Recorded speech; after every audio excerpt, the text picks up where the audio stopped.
नाराज बगुला माँ।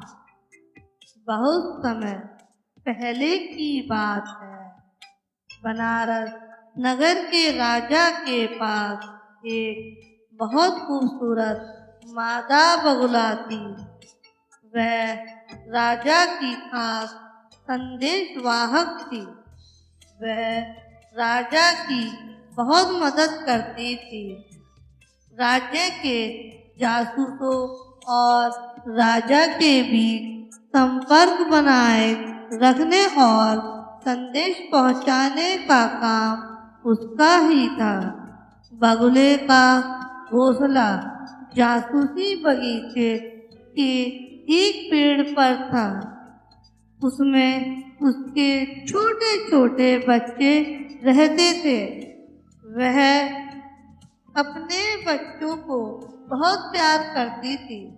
एक बार राजा ने बगुले को कौशल देश के राजा के पास एक संदेश पहुंचाने का कार्य सौंपा। वह संदेश बहुत महत्वपूर्ण था।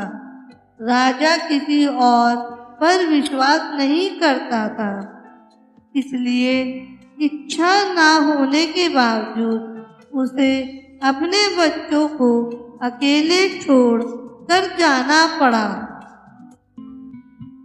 बगुला माँ की गैर मौजूदगी में राजा के छोटे छोटे राजकुमार बगीचे में खेलने गए। खेलते खेलते घोंसले तक पहुँच गए। नन्हे नन्हे बगुलों को देखकर वह बहुत खुश हुए और उनके साथ खेलने लगे। उन्हें बगुला बच्चे बहुत ही नाजुक थे। राजकुमारों की लापरवाही के कारण नीचे गिर गए। बेचारे बगुला बच्चों ने अपनी जान गंवा दी। राजा का संदेश पहुंचाकर जब बगुला माँ लौटी, जब उसने अपने नन्हे बच्चों को मरा हुआ देखा तो वह बहुत दुखी हुई। सबसे पूछताछ करने के बाद उसे मालूम हुआ कि राजकुमारों ने उसके बच्चों को मारा है। सुनते ही वह गुस्से से आग बबूला हो गई। उसके मन में बस एक ही बात गूंज रही थी, बदला बदला बदला। बच्चों के गम में वह सही गलत समझ नहीं पा रही थी।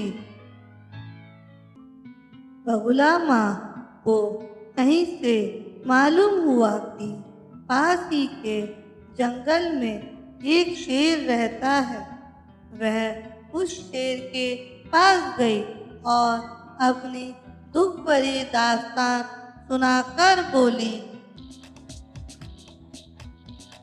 मैं चाहती हूँ कि जिस तरह से मेरे खेलते हुए बच्चों को राजकुमारों ने मारा है, उसी तरह तुम भी उन्हें मार डालो जब वे बगीचे में खेल रहे होंगे। इस कार्य को करने का वही सही समय होगा।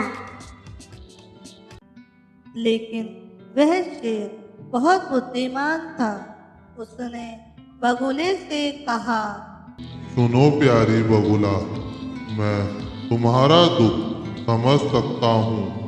तुम्हें अपने बच्चों के मारे जाने का बहुत गम है, पर क्या राजकुमारों को मारने से तुम्हारे बच्चे वापस लौट आएंगे?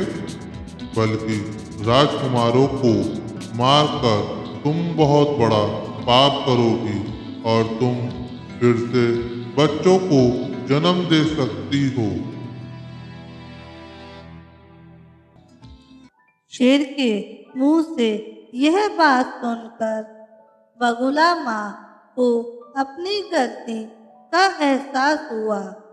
उसने शेर को उसकी सलाह के लिए धन्यवाद दिया और वहाँ से उड़कर बहुत बहुत दूर चली गई।